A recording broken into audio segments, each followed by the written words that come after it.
about all things Messianic Judaism. Each episode, we will be sharing our opinions as we tackle some of the biggest issues in Messianic Judaism. Now, here's your hosts, Rabbis Eric, David, Jonathan, and Toby. Hey everyone, welcome to this episode of Antics. I'm joined here today by Rabbis Toby, David, and Eric, and we are talking today about some of the crazier stuff, some of the nonsense we see online, particularly on social media, also things like YouTube comment sections, which I guess counts as social media, that we see particularly from the Messianic Torah pursuant side of the body of Messiah, some of the crazy stuff that exists there, and just kind of, advising people to just stop, just need to quit some of the stuff. And we were talking about this on the way in, we could just ignore it, we could just not look at it, but for us as leaders, the truth is we have to deal with it, we have to deal with the repercussions of it. And a lot of the times, those same people doing the crazy stuff are the people who show up to our doorsteps, looking for fellowship or congregations, and then we have to deal with them in person. Truthfully, I would rather them not show up internet radicalized from a lot of the crazy stuff on our doorsteps. It's a lot harder to deal with people who are internet radicalized than it is someone who is just showing up like, hey, I was reading my Bible and I was curious, or, I knew a friend or I knew a family member that was Messianic, and, there was some good fruit in their lives that kind of pointed me in this direction. That's a lot more desirable to deal with than some of the nonsense. So some of the big things, like outlandish arguments that appear, particularly in comment sections, over completely unwarranted things. For example, we know there's an argument about when to count the Omer. Like, that's been around for 2,000 years. Like, not new. It's been on the shelf for quite a while. And it's things like someone will say, "Happy first day of the Omer," like completely genuine, just wishing them and the people who are counting along with them happy first day of the Omer, happy second day of the Omer, whatever. And then someone will jump into the comment section, well, actually, it's does not start for another 6 days. And, start this whole diatribe about, why the scripture says it's supposed to be on Sunday, the first day of the week after the weekly Shabbat, and then you have everyone who jumps back at them on no, it's talking about after the high Sabbath, the high day of unleavened bread, and it gets really obnoxious and really annoying, and I'm going to be really obnoxious talking about it because, frankly, it all irks me beyond what I think is my rational discipline of my emotional faculties. So let me jump in and say this. Most of these discussions are over things that really are somewhat important, but not the way that they're presented. In other words, if I feel like if I actually want to teach somebody something and have an impact in their life, I'm not going to do it by arguing on social media with somebody I've never met and have no relationship with. I'm going to have an actual impact. I actually have, in other words, Rabbi Jonathan and I work together. We have a relationship. So I can openly speak into his life, and right. He can openly speak into my life because we've opened that door to have influence in each right. other's lives. Right. A lot of this nonsense that goes on over the internet is done by people who have never met anybody. Right. And complete they're strangers. Complete strangers who have no reason, even right. if you're right, they have no reason right. to accept your input because you don't have standing in right. their world. Yeah. And so it's important that, not that these, like, for instance, I think it's important to know when to count the Omer. Right. Not so much that I hate somebody who Absolutely. doesn't do it like I do, but I think it's important because we should strive to be observant to the Torah as much as we're able to. But I think it's absurd to start to respond to someone's post by starting an argument especially if you have no relationship with them outside of being a Facebook friend or a Twitter friend or whatever they call it now, ex-friend, like an ex-man. That sounds terrible. An ex-friend. He's an ex-friend. We're not talking anymore. So followers, whatever it is, but we need to understand the damage we do when we interact with somebody. We don't have an open door in their world, and because they're going to reject what we say just because we don't have standing. We don't have the ability to speak in their lives. Right. And when we're talking about something like counting the Omer, which you brought up, that argument was had by the Pharisees and the Sadducees over 2,000 years ago. They spoke Hebrew. They understood Hebrew. They knew what the Torah said. They were 2,000 plus years closer to the event than we are.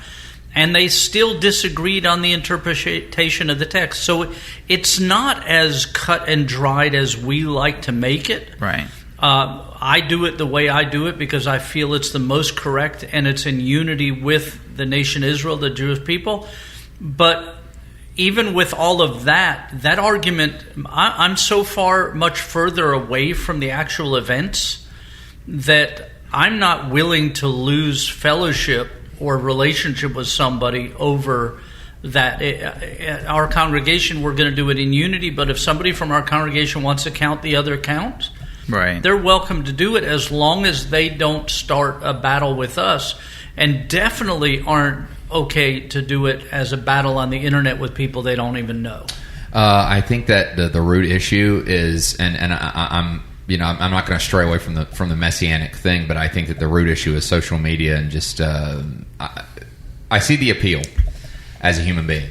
I see the appeal of going, wild on social media with all of your views and starting arguments and things like that. And the reason why that is because on social media, you are in an echo chamber. A lot of your followers or the people you follow are people that agree with you, or could be your friends. Many of them are, and supporters and things like that. Right.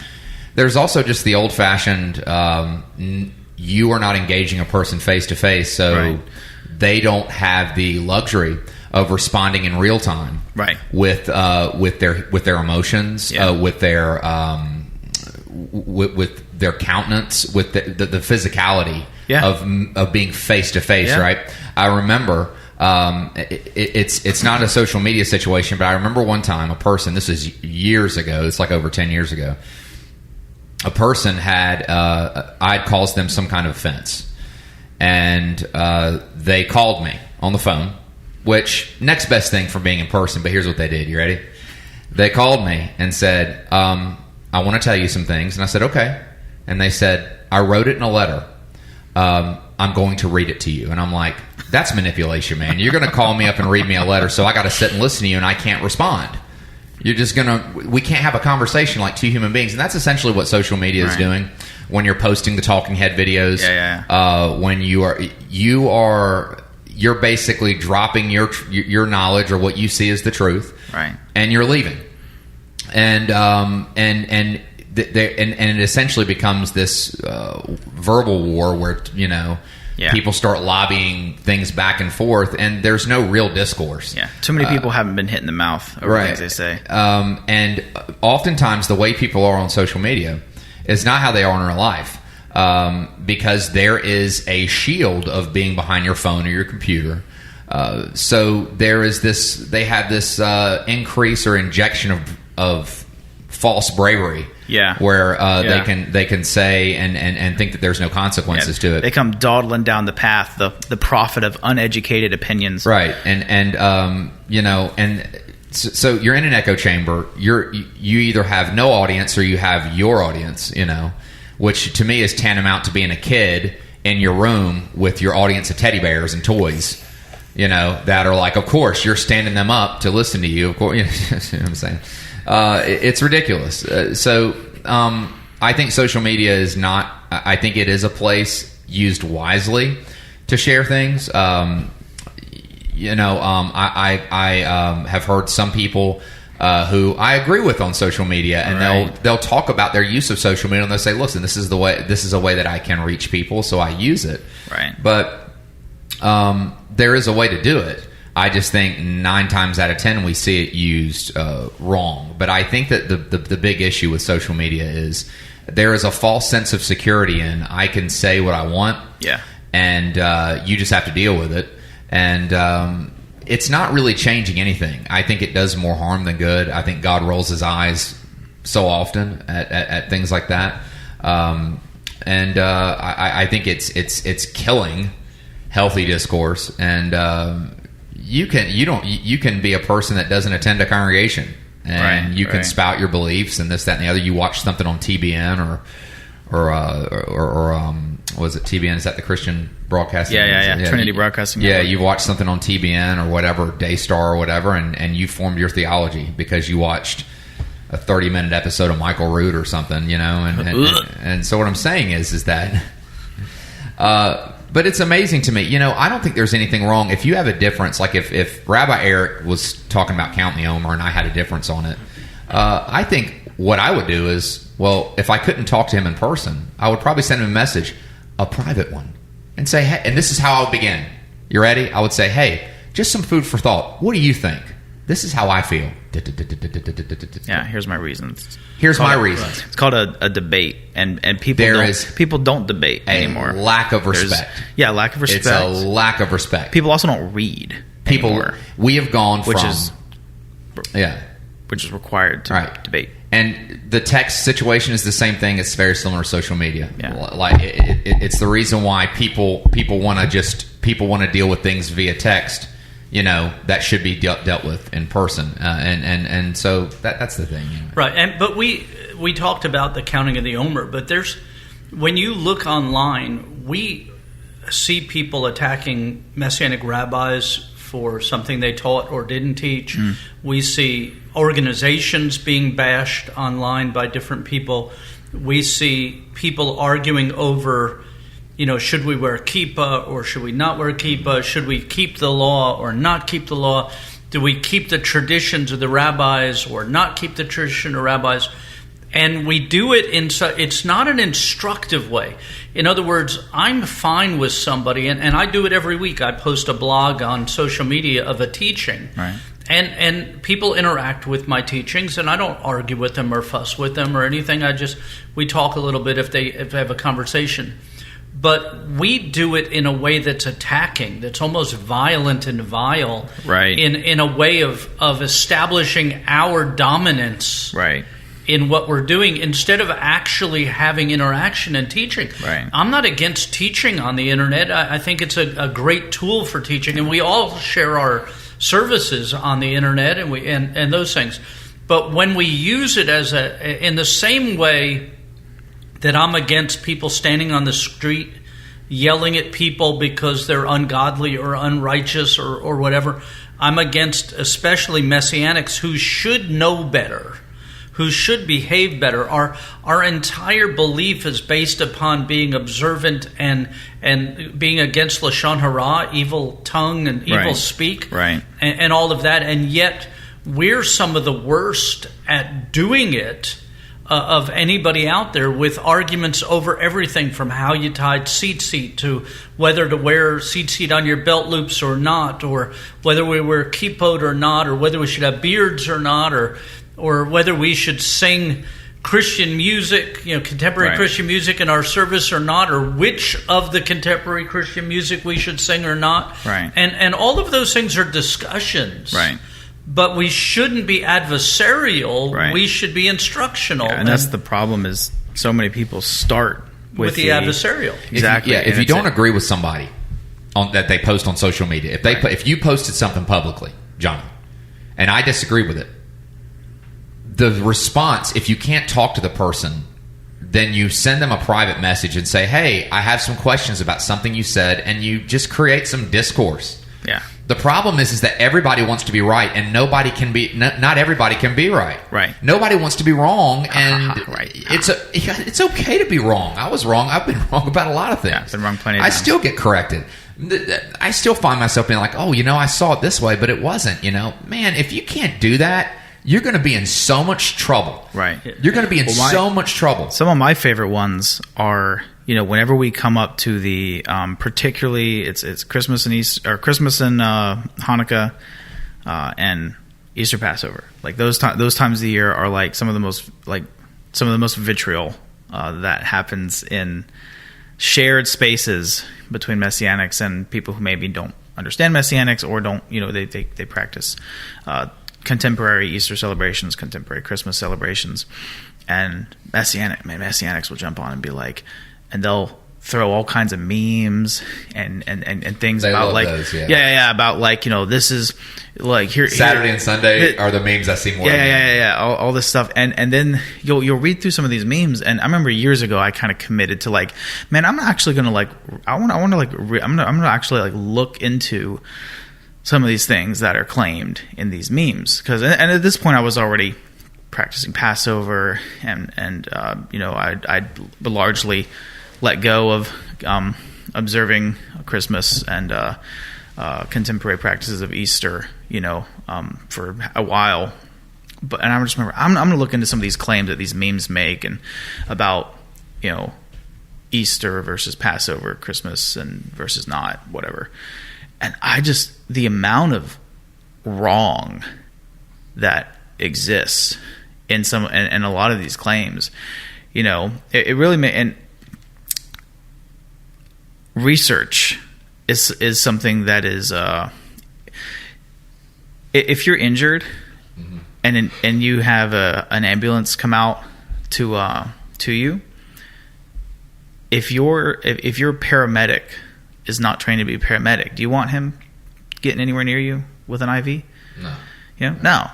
And research is the same way. Research is not just looking up random information. Like, is it verifiable information? Is it good information? Is it research is not Wikipedia? Yeah, research is not. Wikipedia is a good starting place, but it's not actual like research. And so, and most people don't get that. Most people stop there. That's the height of where they go, or they go to books that are written by many of them don't even get to Wikipedia. They stop at TikTok. Yeah. Some memes, and it's like I'm actually one day I'm going to write a book on meme theology and how damaging it is to everybody. But it's like there's a lot of people, you talk to them, you're like, dude, you converted to something based on memes. Like, I'm sorry, but you have no voice in this conversation right now until you get learned. Right. Because I mean, and we should hold people to a higher standard, and I do. The longer I'm in Messianic Judaism, the higher standard I have for Messianics, especially when I see them online. I will confront people that I know personally. If I see them acting up online, I will tell them, be like, look, dude, you're wrong. Like, you're not only you were really wrong. I mean, look, first off is I have never ever seen a single individual have a legitimate heart and or mind change because somebody posted some vitriolic comment on their social media post, or spammed their post with a whole bunch of memes in reaction to, or whatever. You guys were talking about having actual discourse. Like, it's not even about debate. Are you able to have an honest and open conversation without becoming just an absolute schmuck? Right. And I mean, the reality is that most, and okay, I'm whitewashing by saying most, but so many Messianics, like, look, we complain within mainstream Messianic Judaism. We complain all the time about the crazy that happens on the peripheral of the Hebrew roots, two house, all of these things that float around. We all complain all the time about all the crazy that happens, and how one of the things that drives me nuts with certain individuals, and I don't like necessarily throwing out names on negative stuff, but certain individuals in the Hebrew roots, two house side of things, is that they're always so angry about everything. Right? They're angry because they weren't Jewish and didn't feel welcomed in Messianic Judaism. They're angry that Messianic Judaism uses the wrong calendar. They're angry that this. They're angry that that. And what's our response from mainstream Messianic Judaism? We complain about them being angry by then being angry. Being angry. And we respond to people out of anger. And I see it all the time. here recently, and again, I won't name names, but here recently, I watched as somebody who I know, who I've known for a number of years, posted a comment posted a post about using the Sadducean count for the Omer, which I don't personally agree with. It is what it is. I figure at least once every so many years we'll be in alignment. Yeah. Once every so many years, both counts land on a Sunday, and it's Right. great because we can at least be in unity once every so often. Right. But nonetheless, so they posted that they were counting this way this year, and instantly everybody and their mother, that's not how it's done. That's not. This isn't right. I can't believe you would do that. And everybody's on it. And then a Messianic leader, and I don't think it was necessarily in response to this individual at all. I think it was just in response to all of it. A Messianic leader posted something that just went on a tirade about the Omer, about the 8th day of Passover, about all this. And it's like, that's cool. That's fine. Like I'm not like robbing you of your opinion, your thought, but there's a way to do it in love. Like we just, in our Bible study on Tuesday nights at CMC, we're studying through John's letters right now, right?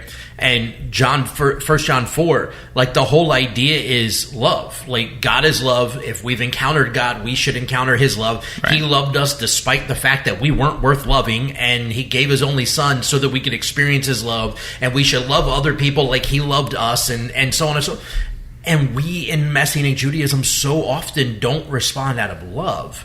We respond out of aggression, out of anger, out of being upset, out of, you're bashing this, or you're this and that or the other. And look, and it's not just on the peripheral of Messianic Judaism too, right? There are those in Messianic Judaism that will respond in the same way to anybody that adheres to a more rabbinic approach to Messianic Judaism, right? How could you possibly want to live by the Talmud or live by the rabbinic opinions on it? They don't believe in Yeshua. Why would you subjugate yourself to somebody that doesn't? Nobody said they were subjugating themselves to anything. Right. But they said they want to live in alignment with, and you know what, as far as I'm concerned, if it's not a salvational issue, let's try unity.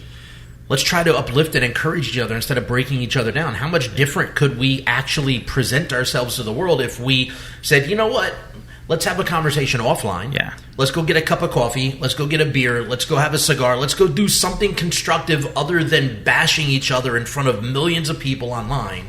Let's go do something constructive to have a conversation about it. Yeah, I always think about these conversations by thinking, if you were wearing a T-shirt that said, "Hey, stupid, come join my congregation," that's what we're doing when we attack somebody publicly, calling them ignorant and calling out their ignorance. Right. It's like, "Hey, stupid, you're dumb, you're ignorant, you don't know what you're talking about. Hey, come hang out with me." Nobody's going to respond to that positively. Right. Nobody is going to respond to, "You're stupid, and I'm right. Come be part of what I'm doing."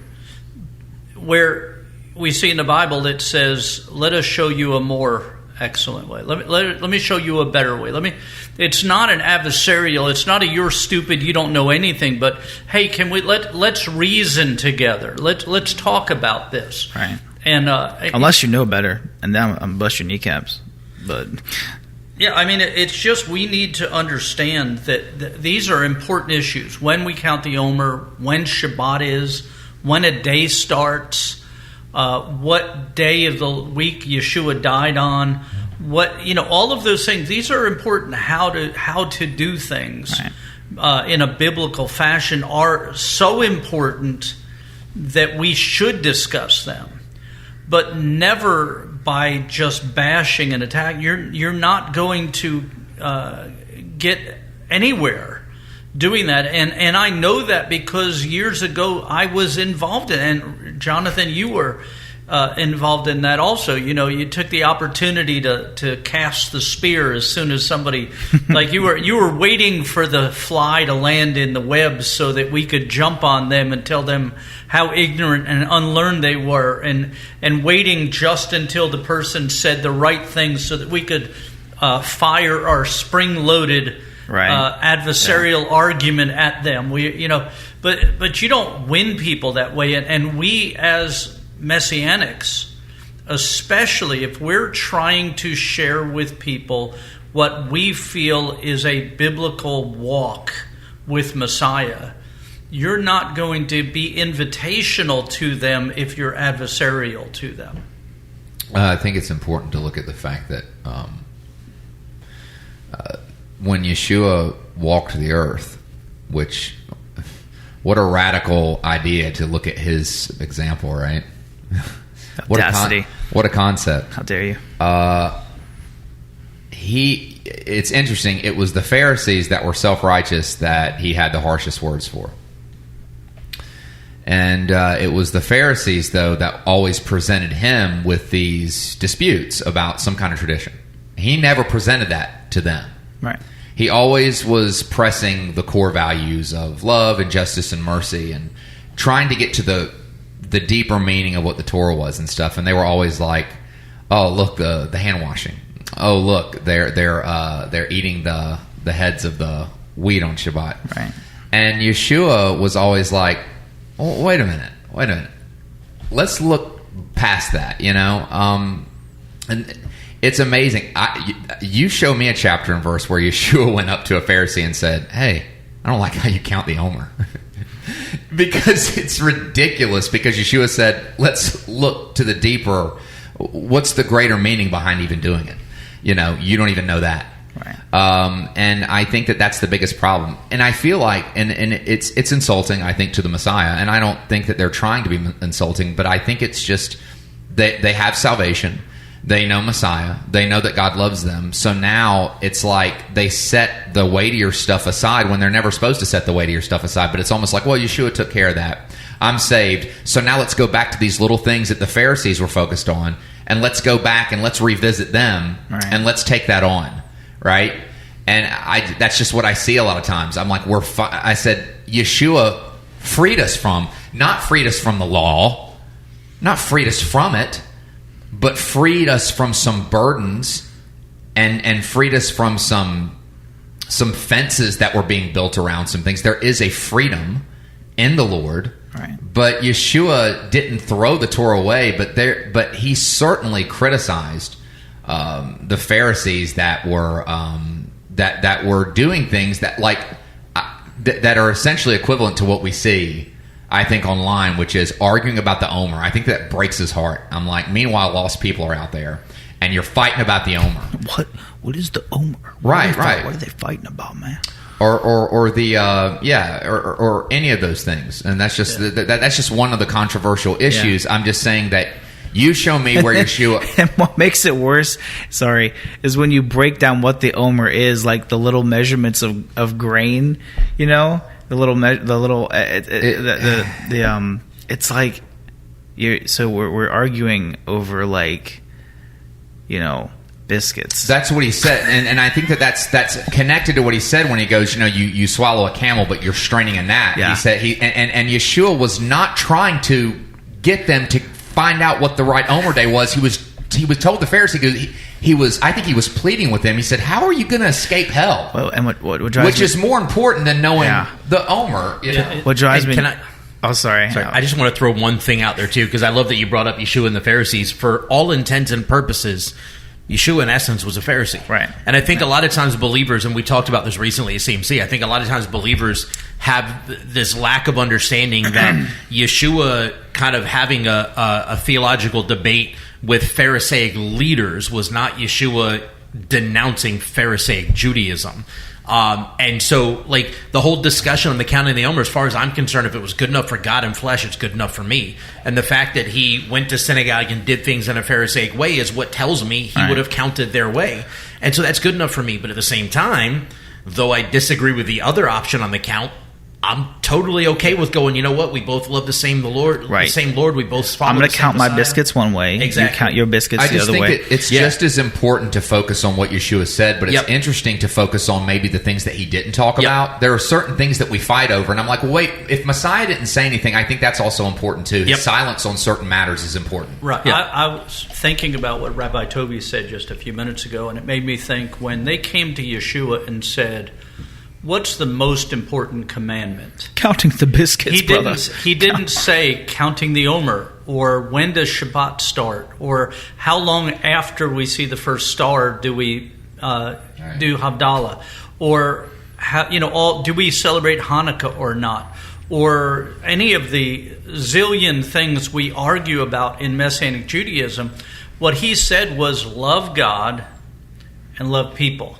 Now that's paraphrased, but that's the gist of it. Love God and love people. And now it's true that loving God and loving people requires us to respond to God's word and to teach God's word. But it has to be done loving. And Yeshua is a good example of that, as Rabbi Toby said.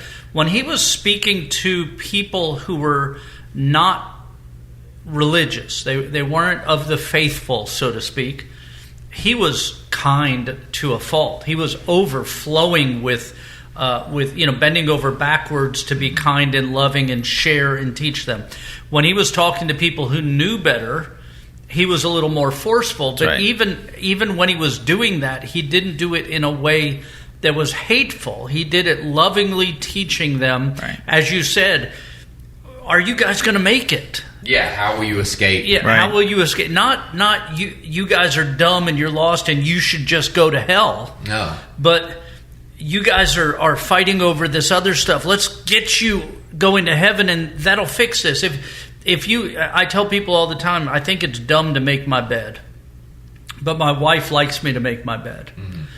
So I get up and I make my bed because I love my wife. It's not a matter of do I understand her reasoning, right, or do I think that it's incumbent upon me, or even that my wife won't love me if I don't make my bed. It's that I love her, so I choose to do things that please her as a demonstration of that love. I don't argue with my wife over how dumb it is to make a bed, or that we're just going to unmake it when we get into it, or having 25 pillows on a bed is a stupid thing, or any of those things. It's just a matter of responding to what she desires. And if we would get so much further in sharing the message of God's love and His mercy and His grace if we actually shared the message of God's love and His mercy and His grace, and not all the things that you do after you right. found God's mercy, love, and grace. Yeah, and I think it's just disappointing that it didn't take even a year after October 7th, because after October 7th, it's understandable, but when something like that happens, and when October 7th happened, there was this across-the-board unification. Whether you're Messianic or not Jewish or whatever, it was just Jews. Right. We're very unified. And it just is so disappointing to see it revert not even a year back. And Israel's still in the thick of it. It's not over. But I'm just saying, it's like, so now we're talking about the Omer? We're talking about the Omer when Israel is under an existential threat. Now, I don't... That's when I'm going to break on the scene and be like, you know better. I'm going to bust you up. I'm just saying, it's stupid. Yeah, not even talking about it, but arguing over it. Like, viciously arguing over it. And, I mean, any of it. Whether or not to observe the 8th day of Passover, or whether or not to have an extra day with Rosh Hashanah. Or kitniot or not. Yeah, or whether or not to eat kitniot, or whether or not to have cheese on a hamburger. And look, I'm not trying to devalue what somebody else's convictions are on how rabbinic or not they want to be in their attempt to honor Torah, right? Or to follow the Word of God. But what I am saying is, along with what Rabbi Toby is saying, is we have far greater issues at hand than arguing over the things that haven't been settled in 2,000 years. Yeah, Hamas doesn't care how you count the Omer. Exactly. Hamas, Hezbollah, Iran don't care. They don't care in the least. What they do care about is seeing you all together and taking you out. The reality is we should actually be all together. We can't all be in the same place, but we can support each other. We can love each other. We can uphold each other. Look, the reality is, and we've talked about it before, the reality is this same kind of inconsistency and faithfulness and love to one another in the Messianic community and the greater body of Messiah is why we have the divides between the MJ and the UMJC, between the missional side of Messianic Judaism, the congregational side, why we have the here in the States, most Messianic congregations here in the States look more like reform or conservative synagogues in the way they operate.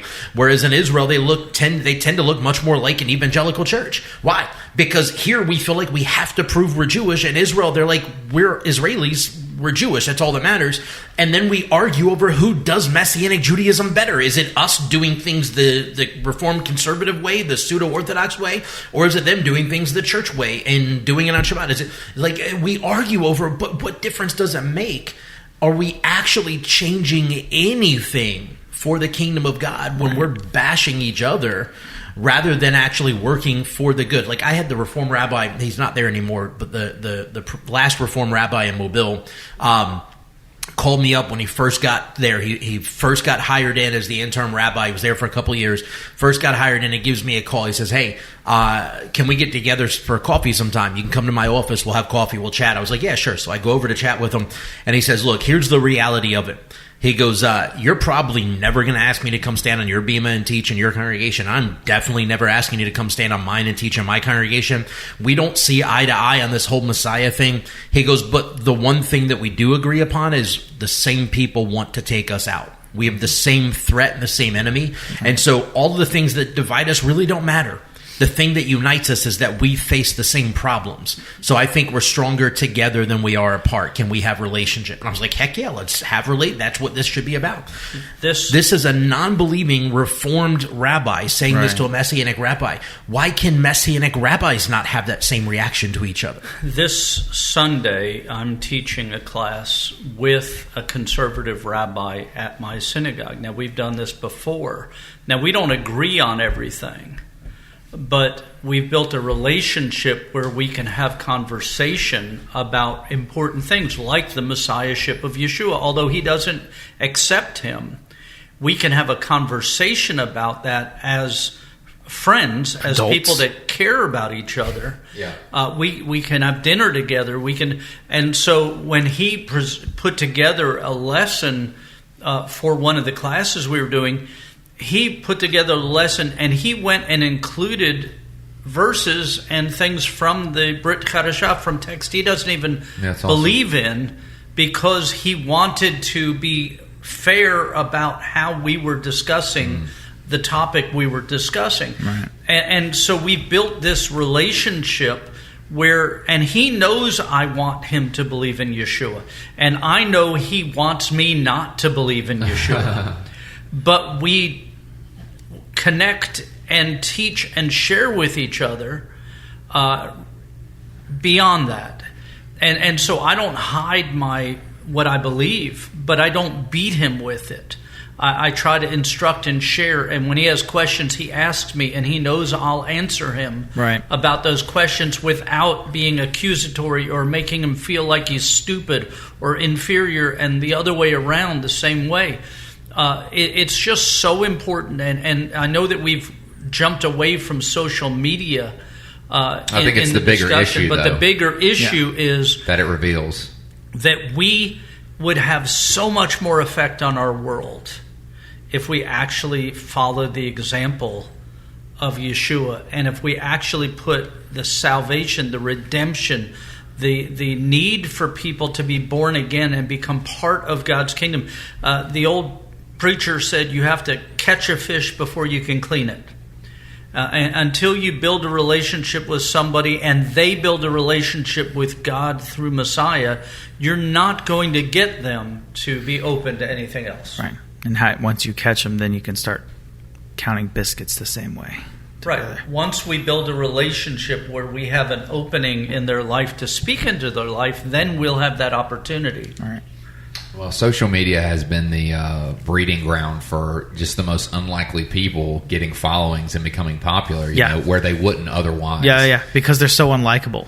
Like in real life, so there's unhinged savages. And that wouldn't have happened, I don't know, 30 years ago. It just wouldn't have happened. And I'm not saying that's a good thing. Well, popularity isn't necessarily a good thing, you know. But I think that is an undercurrent with a lot of people. It's just they want a throng of followers. Yeah. Social media is where the combatants fight. It's what was it? The arena? Coliseum. Yeah. It's the Coliseum of It modern is. day. It's where we throw people into it and watch them beat each other up. Oh, it's and true. get gleeful enjoyment over watching them bash each other and cheer for our contender, the gladiator of our choice. Or there's just the people that are As- just eating popcorn. And then we sit up there and we go, oh, I would have said this, or I'd have said that, or wow, what a good hit, and then we jump into the arena Right. along with them, and God's heart's broken. right as the lions consume the combatants in the arena, we just gleefully watch, and it's a shame. Yeah, and it's not fun at all. But I imagine like the Apostle Paul, like just give him one of these phones for 30 seconds, he'd be like, I can't believe Messiah hasn't already returned. What is happening in this world? Like, can you imagine? It's unheard of, the amount of reach and the amount of exposure every single individual with one of these can have. And I think that it's intoxicating. Yeah. And I think that it's created an unhealthy lane of communication and advocacy. Everybody's an advocate now. And An influencer. But I think there's this attitude with Messianic Judaism that feeling like you're right. Right. Because you've gotten this revelation about the Judeo, About whatever. the Judeo part of Christianity. Yeah. yeah, And- yeah. Go ahead. There was a book I read years and years ago when I first became a believer by Frank Peretti called This Present Darkness.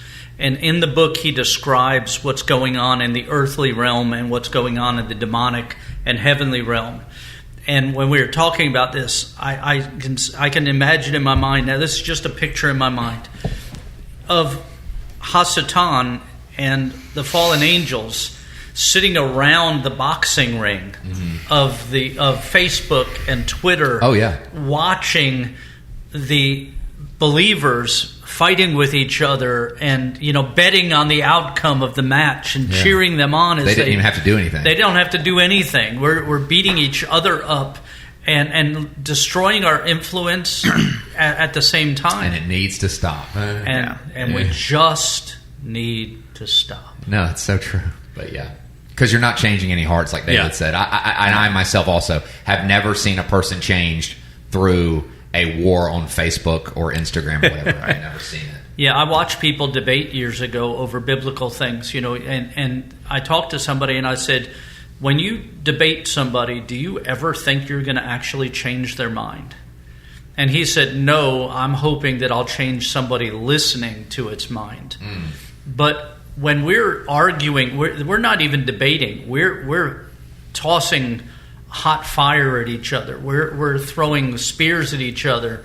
And that's not going to change the person's mind we're talking to, nor is it going to change the mind of anybody watching. Everybody wants to be heard. Nobody wants to hear. Exactly. Right. So anyhow, we're glad that you tuned in. I hope this was helpful and encouraging. And if it was, I hope you'll reach out to us through whatever medium you're listening to and comment. If you have a topic you'd like for us to discuss in a future episode, feel free to let us know. Just post it in a comment wherever you're listening to this. And we hope that these have been helpful as we share some of the messy antics within the Messianic movement. Shalom. Thank you for listening to the Messy Antics podcast. Make sure to subscribe so you can be notified every time we drop a new episode. And be sure to follow and interact with us on social media at Messy Antics Podcast.